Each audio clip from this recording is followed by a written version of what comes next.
దేవుడి సమాధానం నేను పొందింది బట్టి అందుని బట్టి నేను దేవునికి ఎంతగానో కృతజ్ఞతాస్తుతులు చెల్లిస్తున్నాను.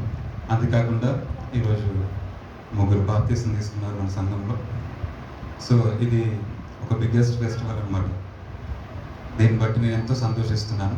మీ ఇక్కడ ఎంతమంది బాప్తీసం తీసుకోలేదో నాకు తెలీదు, కానీ బైబిల్ సెలవిస్తోంది, ఒక ఆత్మ నరకపు మార్గం నుంచి జీవంలోకి దాటబడితే పరలోకమంతా కూడా ఒక పెద్ద పండుగ చేస్తాయని, పరలోకమంతా కూడా గొప్ప ఆనందంతో నింపబడుతుందని. ఈరోజు ఇక్కడ బాప్తీస కార్యక్రమాలు జరిగినాయి కనుక ఇక్కడ చాలామంది బాప్తీసం తీసుకోకుండా ఉన్నారని నేను నమ్ముతున్నాను. మీరందరూ కూడా ఈ దినమున ఆ జీవపు మార్గంలోకి మీరు వెళ్లకుండా ఇంకా మీరు అక్కడే ఆగిపోయినారని మరోసారి మీకు అందరినీ గుర్తు చేస్తున్నాను.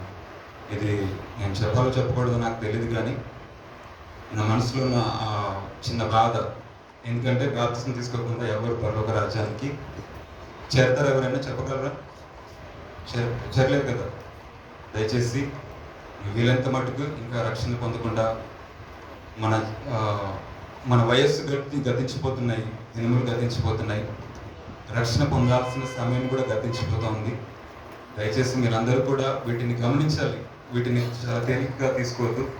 మీరందరూ కూడా బాప్తీసం గురించి సిద్ధపడి మరొక అవకాశం వచ్చేలోపు మీరందరూ కూడా సిద్ధపడి బాప్తీసం తీసుకొని ఆ దేవునికి గొప్ప సంతోషాన్ని మీరు కలిగజేయాలని నేను మనస్ఫూర్తిగా కోరుకుంటున్నాను. ఈరోజు దేవుని సన్నిధిలోకి సంహారపు దూతల నుంచి బయటపడి ఆ దేవుని యొక్క రెక్కల కిందకి దాచిపడిన వారందరినీ దేవుడు దీవించింది కాక, దేవుడి సాక్ష్యం దీవించింది కాక.